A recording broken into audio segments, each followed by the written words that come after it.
So for many, many, many, many moons, at least for I don't know, 15 or 16 moons, I have been trying and trying and trying to find a reason to get White and Wong on the same show. And we finally have got this with Brian White, Brian Wong.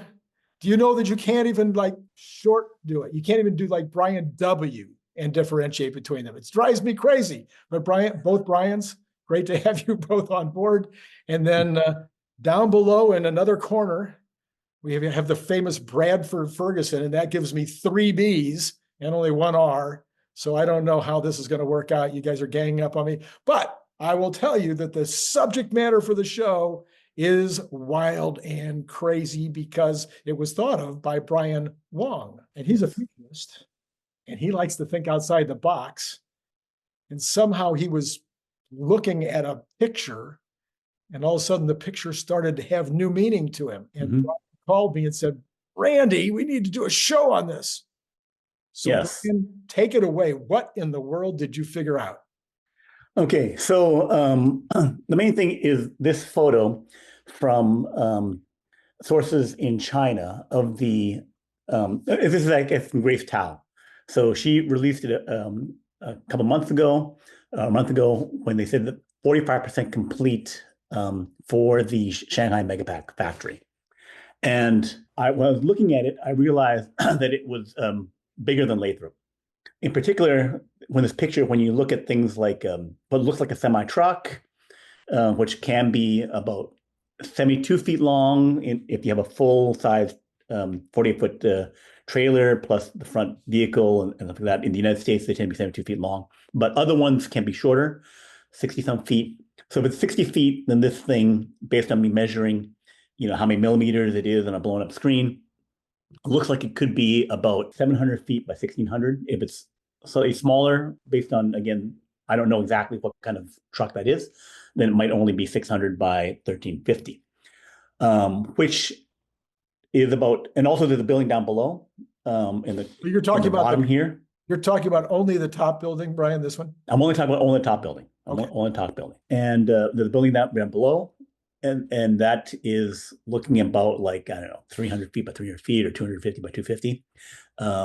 So here is the rendering of what's supposed to be built. And it kind of flips over because it was things over on the left to right kind of thing was what the rendering of Tesla Shanghai is, MegaPacktory. So the land is definitely 200,000 square meters because it's that many hectares or whatever, 20 hectares of land. So then if you only covered half the land, then you'd be looking at 100,000 square meters. And that compares to, and there's a picture of the site versus where Giga Shanghai is. I tried to look at it on Google Maps and it's not updated yet. I can't seem to find it. It's supposedly within 2 miles of it.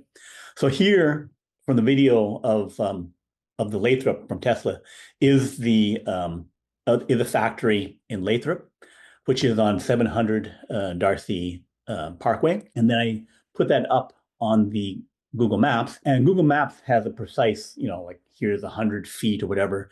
So this I can measure more precisely, and it's 373 feet by 1,180.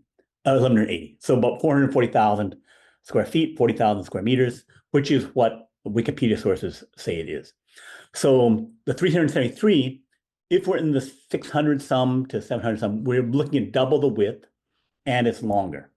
So instead of 1,180, 1,350 to 1,600. So I got an extra few hundred feet of length, and it is wider, perhaps double. I think it's pretty much aligning, whether it's a 600-ish or whatever, that because it's extra wide, you'd be able to not have walls stop.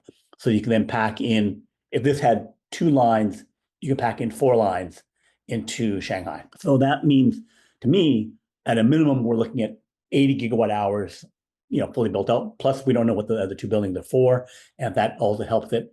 I also think the building is taller than this building, the Lathrop building, the height of it. And then if you compare that to certain pictures here, the top one we can't tell, but from here it looks like it may be taller.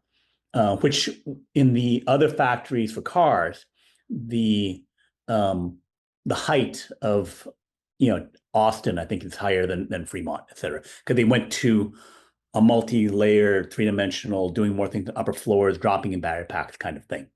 So I think that may also be happening, which may or may not mean that they can then get 3 times the production out of it, there was a statement that Elon had, I think in Q1, where he said that Shanghai built on megapacks could be triple, but it was unclear if he was talking about triple including Lathrop or triple by itself, and they said at least double, which based on the size is something.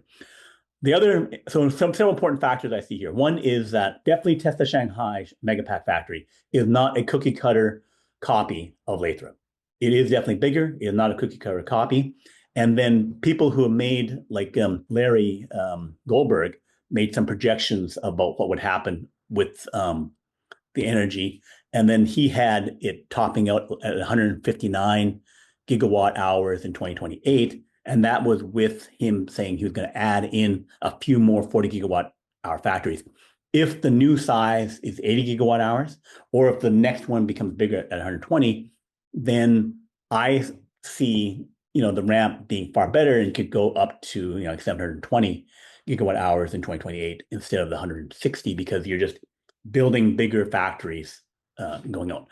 The other point I would make, and then we can discuss, is that all of the things around energy and Megapack from Master Plan 3, here's another Larry Goldberg projection, was that $10 million per gigawatt hour per year to make them, so $400 million for Lathrop.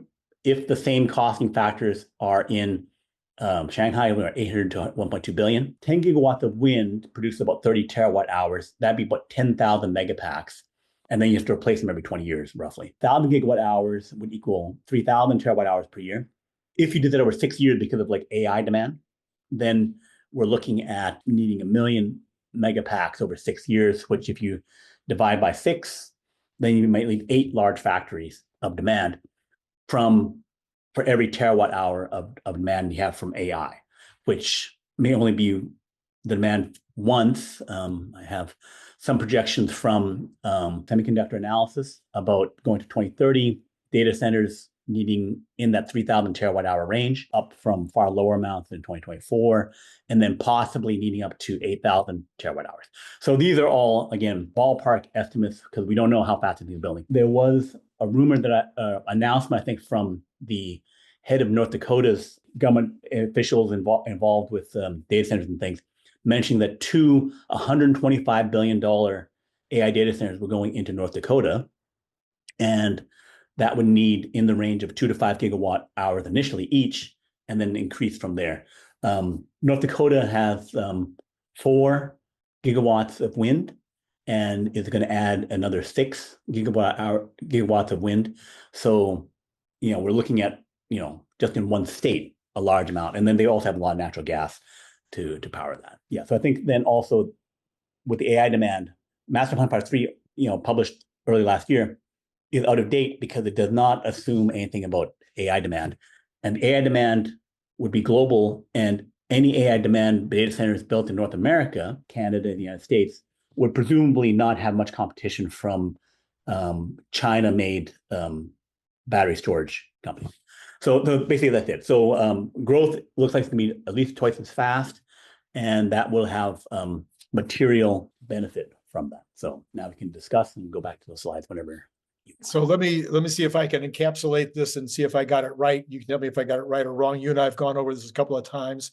So number one, you're suggesting that the TAM, which was already unbelievably huge, according to Elon, is even higher than it was before because the AI center wasn't included in the master plan. So there's massive total addressable market for these batteries worldwide, not just in the United States, but all over the world where these data centers are going to be made. But you already needed them for the grid. You already needed them for all these other purposes that we've talked about for being able to support semi-truck charging, et cetera, things we've talked about many times on my show. Then in addition, you're saying that the Shanghai plant looks like, just from the physical size of it, is that it is going to have way more capacity than the Lathrop plant, assuming that the largest building on that map that you showed us, or the diagram of the layout, that the largest building in that would be the building where the megapacks would be made, which is 2 to 3 times larger than Lathrop, according to your information. So is that kind of where we are? Yeah, that's basically summarized it. Yes. So what do you guys think? Does that look, Brian White, what is it? What do you think? I'll go first on this one. So I would be inclined to believe that it is on the lower end of your estimate. I think the better measure than a semi truck would be a shipping container, because those are international, and a truck can be all kinds of different lengths. But I agree, it looks like it is clearly bigger. At the very least, it's wider. They wouldn't have made it shorter. So it does have more square footage. Would it surprise you to hear that Tesla's sandbagging numbers out of there? No, that's what they've done in China all along. So we could see bigger numbers on that. The other thing that you'd said, Brian, was that because it's a building that they didn't just move into, but built for purpose, not only could it have more lines, but it could have better optimized lines. I agree with that completely.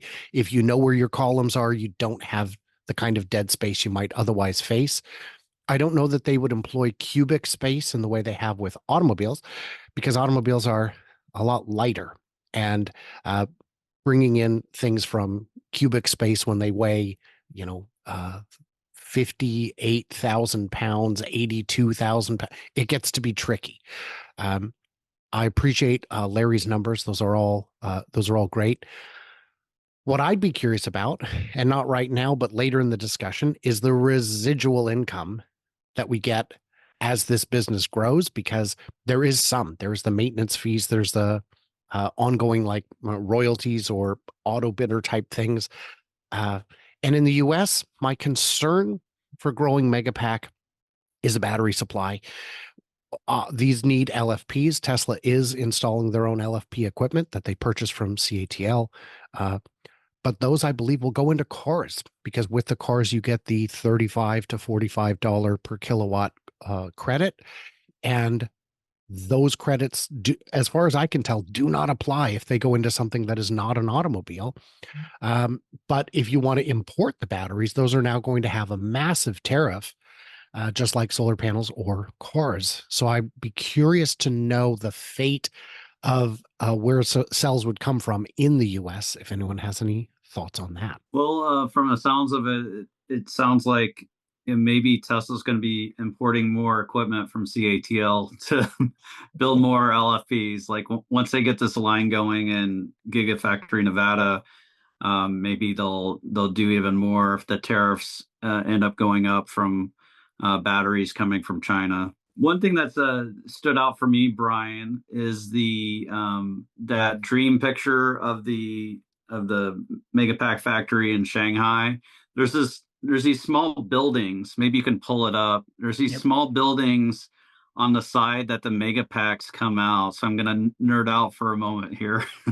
And essentially on Lathrop, there's 2 bay doors that the Megapacks come out. And at each bay door, there's 3 conveyor belts that are these super heavy duty conveyor belts. So that you see right next to the main building, there's these 2 small buildings. It doesn't make sense to me those buildings are there unless it's like for security or something. I'm guessing the bay doors would be to the left. So like the closest corner to us, viewing the picture, that's where those the Megapacks would come out. That's just something that stood out to me, and I'm guessing there's just room for 2 bay doors there, but maybe there's more. But what I would say, and you can stop sharing now, is I'm guessing that the throughput from Shanghai is going to be much higher. The middle conveyors, I think, are going to be hard for them to feed. Generally, you have these really heavy battery modules that are essentially the size of like 3 car batteries or something like that. And they're very heavy, and they load them in with this, I don't know. I call it a forklift, but I think Tesla people call it bento box or something when they load it in. I'm curious how it all works, because like you have all these conveyor belts in the middle, but you have like this very heavy thing that's getting loaded into the megapacks. Yeah, I think this is exciting to see confirmation of, what Elon is saying is a doubling or tripling of megapack capacity. And I'm really curious to see if Tesla is sandbagging with Lathrop's capacity. At one point, we thought it was going to be 80 gigawatt hours. And they've kind of set our expectations down to 40. So I'm curious if Lathrop ends up being 80 and Shanghai ends up being 160. I wouldn't count on that, but I wouldn't be totally surprised by it either. So when I first saw this layout, I listened to Brian's entire explanation. Then I started playing around in my mind with what are the other two buildings, the long skinny building and the little kind of square building in the corner. And so the first thought that came to my mind was, well, maybe this little square building in the corner, this one over here, The upper left, yeah. upper left, that one. So maybe that building is for dry cathodes. Maybe this long building here is actually for making the 4680 batteries that might go into it. Maybe not. Then I flipped the whole idea, and I thought, well, what if this is actually the MegaPacktory right here, the long skinny one. Mm-hmm. This one over here is possibly 4680 manufacturing or something of that nature, but the big one is actually for making cyber cabs. Because we've been wondering where the heck are they going to put the cyber cab manufacturing, and that kind of looks like more of the traditional way that they design their manufacturing for the cars. Anyway, just a few thoughts to throw out there in case you guys have any crazy. I love the idea. I don't think that's it. I do think it's possible that one of these buildings is going to be making cells, but maybe not on day one, which maybe that long skinny one would be eventually a cell building, which is why they're not building it yet, and only the larger, slightly squarer one, and the little building. So I'm not sure, but yeah, this is going to have some pretty good capacity. Somebody had mentioned, I don't remember who, that the little square building in the corner has a bunch of fans on the top, some kind of reason to need to expel. If you look at it, if you pull up pictures of Giga Shanghai, you will find buildings at the south end of the property that look a lot like that, and they're just utility buildings. It's just where they originally had all the works for the buildings, all the climate control and utilities and whatnot. We're in a building that looked very much like that with similar cooling on the roof. So it could just be a facilities building. Right. So then that would mean that there's less space inside the main building, assuming that the one with the cells in the main building, less space used for other things. So it's like we're fully dedicated, in that main building, because the later one building hadn't separated that out. So presumably you're using space inside that isn't fully dedicated to making things. Exactly. What I could share from Lathrop is you could always hear the HVAC when you're at Lathrop. It's constantly running, and occasionally you're hearing these, and it's not necessarily coming from the semis. You're hearing this release of gases. So there's like some pressurized gas that they're using too. Is there some other thing that they're doing with the batteries in terms of conditioning or doing other stuff? Like, do they go out, like the Megapack's fully charged? Like, would that other long thin building be for some kind of holding post processing type thing where they're like when they need to do some work? Because currently I think they're just sticking them outside, right? When they get done, they just come out and they sit in a holding parking lot kind of thing. When the packs are done, they often like have these large photos of things where it's just like yeah. So on this picture, the Megapacks are on the right, and everything else next to the building is semi trailers. Mm-hmm. I don't really know, and then the top of this picture here, a lot of that side of the building is used to assemble things and get things ready to put in on the south side of the building. So I think maybe we'll see something similar to that in Shanghai. Or maybe, yeah, it's like the upper third is for them getting all the parts ready and some like pre-assembly, and then the middle is where it comes through. And the left side, I'm not really sure how that's used. I think that might be to the a long structure where they make the enclosure and they make the mounts that go on the enclosure and all that. I think that's maybe what that side of the building's used for. Bradford, we had forgotten. Did you actually get a tour? No. No. I know you were hoping for one, but Yeah, I didn't ask. They seem to not like unannounced guests. So And you said there's a bunch of other buildings because that on the Wikipedia article, they talk about some in Lathrop for Tesla, some 800,000 square foot building that's for parts. That there's some kind of There is a other factor. There is a warehouse nearby, but it's unrelated to Megapack. It's the distribution center for parts. right. Is the one I'm aware of. Brian, if you want, you can pull up Google Maps 700 Darcy or Tesla Megapack Factory, Okay. and you kind of put that building toward the right side, and I can kind of talk us through, what I understand the buildings to be. Yeah, but one of the first buildings basically runs like parts and logistics for parts for North America, and they make some parts for Model S and X. They even have a casting thing for Model S and X castings, little baby castings. So for those who So don't know, Bradford spent quite a bit of time very, very deep diving into the Lathrop facility, sitting outside, counting the megapacks as they came out. And that is why he is, in my opinion, the authority on this facility. So there you go. So zoom out very slightly. Yeah, so the the one distribution that's center up there, yeah. so Tall. on the left side where it's not too much. It was perfect where you had it. Okay. On the left side where it says Prism right next to the highway, you see Tesla Motors. That's that original building. That smaller building. So yeah, just north of it north of it is that original building. That small building that's taller on the right side of it, that's that casting for the S and X parts. Those three buildings in the middle, Tesla owns. Actually, the top one is Simwan. They make body parts for Tesla. I'm not sure if it's doors or just panels or door panels. Then the middle one is involved with like those two are like Powerwall and supercharging. The south of that, and I think like Tesla is like taking over more of these buildings.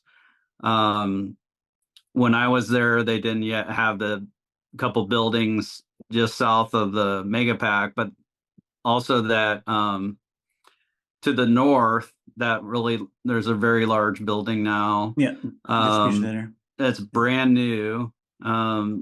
So even bigger parts center. There's tons of semi trailers around that. So that's a big parts warehouse for North America and logistics. And then north of that, we got one more where the building to the left right there, they use that as some storage for excess cars from Fremont. I think it's kind of a midway point. Lathrop is between Fremont, California, and Reno, Nevada. So there's one path through the mountains where Lathrop's in between there. So there's some logistics they're doing there, but basically like they're they're taking over that whole area. So yeah. I also had was looking at Tesla in Shanghai. So if we can get the actual address the building, then hopefully this will update at some point. Then we'll have the actual sizes. So previously I had that photo where it looked like Tesla Gigafactory 3, the field wherever that was going, and there was a river, a thin river up top, and then there's I think a 6-lane road, 3 lanes in either direction, and it kind of curves slightly. So I was trying to find that on the maps here, but I could not. They said it was within 2 miles. Wuwa, who did the videos of it, said within 2 miles. So I looked around on the 2-mile thing. I could not find anything here. But in terms of like things nearby, there are open fields. There are So Brian, areas if you go back there a second, zoom in on the Tesla Gigafactory. Yeah. So the field, and go in some more. Yeah, so it's a Gigafactory here. I think the field is just basically to the right there. You think it's over here somewhere? It's you see where the pinkish color is? I think it's just to the right of that. To the right side here, like this one, or no, where over it says here? Tesla Gigafactory. Tesla Gigafactory, right? Yeah, it's just to the right of that. You think this field, so the Tesla Shanghai factory is coming in there? No, that's where the watermelon field was. Okay. Okay, so there's some open areas here where it could be going in, and there's a railroad here. I think it looks like a railroad.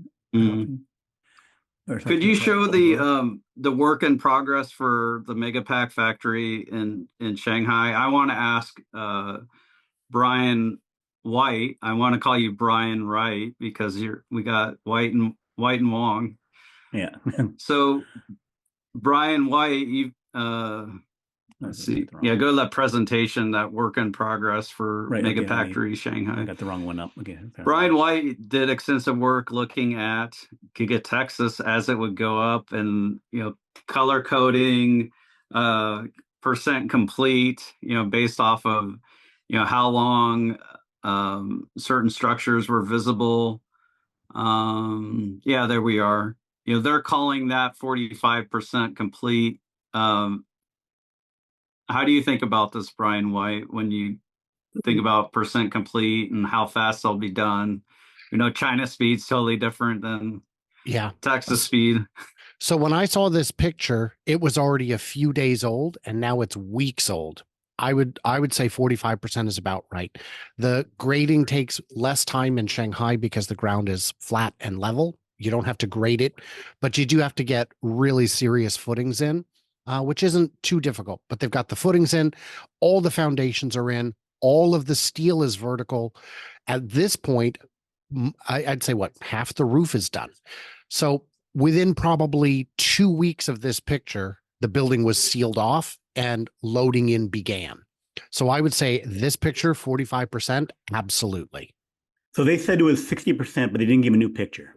So the recent thing was like a 2-3 days ago, they said 60%, but no new picture of it, just a 45%. I would agree that it's going to look like this, but with the roof on. So there's nothing left to see. They're just they're just putting in all the equipment and, interior finishing, plumbing, wiring, all that. And then they'll, when they're partway done with that, they'll put in all the paving around it, and it'll be, I'd say 60% today, without a doubt. I'd say that might even be sandbagged a bit, but we don't know the pace at which the equipment goes in. It's all straightforward equipment. It's not like they need to bring in a gigacasting from Italy that hasn't been built yet. This is all standard equipment that's kind of off the shelf. So I'd say 60% is probably an underestimate. I'm still saying maybe end of Q4, is sometime in Q1, this will be done. Bradford, Let's go ahead and stop the share, Brian. Yeah. Bradford, I speculated many times off of your speculation, and I don't know whether you decided you were right or wrong. There was a thing that lifted the final container that would lift it and put it up onto onto the bed of a trailer. And that you thought at one point that might have been the holdup from going at least to half production, but maybe to full production, that was a very specialized piece of equipment that had, I may be misquoting you completely. No, you're fine. Okay. Yeah, those are called the straddle loaders. They Straddle loader. color them red at Lathrop. They lift up the MegaPack. They take them down the ramp and they put them in their parking spot. And then once the semi is ready, they pick it up again and move it over the semi and drop it on top of the semi trailer that's got like a ton of axles that can carry that load. Yeah, they were at 3 initially, and they got, I think they got, or they, 2 or 3. I'm starting to forget now. And then they ordered like 3 more, so they were essentially like doubling their straddle loaders. Maybe they're at 2 and adding 4 more, but now they have a lot more. They had that huge quarter last quarter, so nearly 10 gigawatt hours from about averaging 4. The CFO's already warned us that it might be a little lumpy, so that we shouldn't expect 10 or close to 10 every quarter. It may be closer to, maybe it'll be 8. I'm curious how Wall Street reacts if we get a 6 gigawatt hour number on the second. So I'm curious what the reaction would be with that, because I feel like a big part of the boost in July in the stock was this huge MegaPack number. And so on the straddle loaders, my speculation then was that maybe this was a very unique, we talked about what's unique in terms of production versus what's not, what you can just go out and buy off the shelf versus what has to be custom made, and that these straddle loaders might have needed to be custom made. And that's why there was some delay in getting, because when you're on your first trip, I think when you learned about it, it seems to me that they were not going to arrive until, months and months and months later. Mhm. And so that's why I speculated all that. Did we learn any more about those straddle loaders and whether that was a hangup, whether this could be something that has now been resolved in terms of the ramp in Shanghai? So now I'm guessing, I think something like the straddle loaders are used at ports. So like next to Lathrop is the port of Stockton.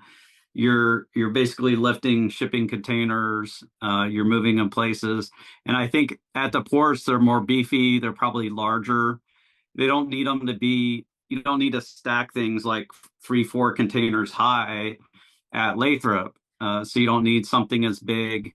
You want to be able to get it into the bay doors easily. So it might have been a little bit of a custom thing that they were provided. So that bottleneck would have been resolved October or so of last year, if that was the holdup. It was probably more related to batteries or power electronics, or when the customers were able to take delivery. I'd say my hesitancy as far as us getting all googly-eyed about megapacks is a lot of these data centers, they seem to be headed toward nuclear. It's like nuclear. We want to do nuclear. We don't want to do natural gas, even if we don't have to burn it, which you can do in a fuel cell. I think maybe where I get more optimistic is if the supply of these megapack batteries is sufficient and quick, then solar, wind, and battery is much faster to get in place than nuclear. Nuclear, we're still talking about 6 years. Whereas if the batteries are ready, we're talking like 2 years at most to get solar, wind, and batteries. And you're putting up these AI data centers, speed matters. You don't want to build your data center 6 years from now. You want to do it to now. You want to do it right now, and you want to train your models. So I'm quite familiar with nuclear power. I've talked to various CEOs and other people in the nuclear industry. Also advised the nuclear fusion company. So on that, the Microsoft just did a deal, 20-year deal with Constellation Energy, one of the big utilities. They restart the 3 Mile Island. There's two plants. One that, of course, had the accident in the 70s. The other one that was operating until 2019. So they can restart it. They can spend $1.6 billion to restart it. They want to get it operating by 2028. So this is something that's basically there. They just need to like refurbish it and get it operating again. And Microsoft is paying double the price for normal energy. So instead of like $65 per megawatt hour, they're paying like 130. And so that would basically work out to be about $870 million every year for 20 years in order to get that energy. So that's how desperate they are for that energy. And that's because of like the size of the AI data centers, where like the two that we're hearing about in North Dakota need 2 to 5 gigawatts. That 3 Mile Island facility only generates 870 megawatts. So you need two to maybe get the low end of that number for the big North Dakota facility, and then you need 6 in order to get to the 5 gigawatt. So you need to have a lot of solar and wind, and also for the existing solar and wind, China had a terawatt of solar, terawatt of wind. So there's a backlog of unbuffered power around the world, where if you wanted to, like if I would have an AI data center, I can't have the power like up and down, like basically you need like this, big monster UPS, power supply thing, stabilizing stuff, which is what the MegaPacktory would be. And I'm also theorizing that, so in the nuclear, you could want it, but any like really meaningful production would be in the 2030s, 2040s and beyond. So it would be like more thinking ahead to, okay, world power could like double by 2040, and then, could go even further in the 2040s, 2050s. And that's when you would need to be mass producing nuclear fission power if you want that to be a major part of the component. Even China making and working on 40 reactors a year total, and trying to complete 8 a year, which is what they're doing. That is insufficient to the demand that was projected by Altimeter Capital and the others. So yes, but you definitely need to have a lot more solar and wind. That's the only option. The Microsoft deal is just a nice to have, helping, but as a helper until you're basically making 50, 100 big size reactors every year, which has not happened. But I believe that will change now. Like there was a podcast with BG2, Bill Gurley, Brad Gerstner, who are two big VCs, talking, and they did one from Diablo Canyon, the California nuclear power plant, and then more recently, where they're basically saying the big difference now for nuclear will be that you will have the hyperscalers, the Googles, the Teslas, Amazon, Meta, as the end customer, instead of utilities. So you can go from a very conservative customer to a very aggressive spending and speed. So that goes for all of energy, because they're basically going to remake all of energy. It's going to be, before, when we're talking about climate change and Master Plan Part 3, we're saying, okay, we're going to get rid of the dirty coal and the fossil fuel. And that was the case described where we need like 2.3 terawatt of energy storage per year. Now we're going to like make net new an insane amount of power for the AI data centers. Like that 8,000 terawatt hours, like the US generates 4,000 terawatt hours and has each year for like, so basically more than the United States of power needs to be built. So it's like a lot of stuff coming in so that goes to the bull case. But I did want to add one thing in before we close, which is that I looked it up while we were talking, and it is unclear to me if the IRA credit for battery manufacturing applies strictly for automotive, or if it would apply in this case. If anyone in the comments can shed light, I would appreciate that. Randy, go ahead. My belief has always been, by the way, that it does apply to the storage as well. Wonderful. So all I was going to say is that from everything that I understand, listening to Elon and also listening to a podcast a interview the other day with the CEO of the energy division of General Electric, the TAM is just beyond anything, just almost what you're saying, Brian Wong. The TAM on this energy need to stabilize grids and to also increase the amount of production is so enormous that you need all of it. You're going to need every bit of it, including oil and natural gas. He said, the General Electric CEO said, we're talking about 20 more years of maximum gas production before we reach peak gas, according to General Electric, which of course is a pretty major company when it comes to this kind of stuff. So I don't think we have anything to worry about in terms of the TAM, but to your point, Bradford, you were talking about the timing seems to be the biggest issue. This is the thing I would like to get more information on is, can these guys give Tesla? I'd like to hear this from Elon. I'd like to hear an hour-long discussion from Elon about what is the cat and mouse, what is the chicken and egg in terms of when the demand is there and the supply isn't. And so you can't build the supply because there's no demand. And when the demand can't be made, you can't even have the demand starting because they can't trust the supply. This is what I've heard is the real issue in terms of really getting the ramp going. And I'd love to get more color on that. Okay. Well, thanks for you guys for listening to my observations and stuff and confirming a lot of what I was thinking. Yeah, thank you for bringing this to the fore, Brian, and the hard work on your side, and appreciate you. Mm-hmm. Thank you. All right. And thank you all. Thank you, Brian White, for coming as well. And we will put this up actually everywhere. You're going to find this video everywhere because it's an important video. So Okay. bye for now. It's been great talking to you.